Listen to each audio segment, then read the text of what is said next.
GKK konfiskon apartamentin e ish-kryetarit gjykatës kushtetuese Bashkim Dedja.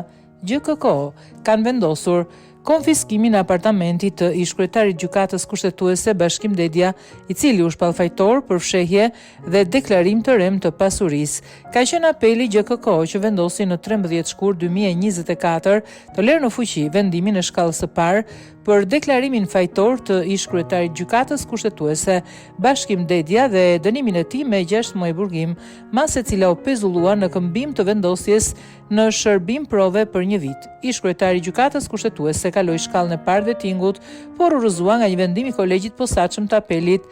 Posaçëm i apelimit KPA, që e lidhi këtë subjekt të rivlerësimi përmes një kontrate me OSHE me një apartament në Golem që pretendoi se ishte i vllait. Hetimet ndaj Dedjes u nisën nga SPAK në maj 2020, pas dyshimeve se kishte në pronësi pasuritë paluajtshme që nuk i justifikonte me burime të lishme.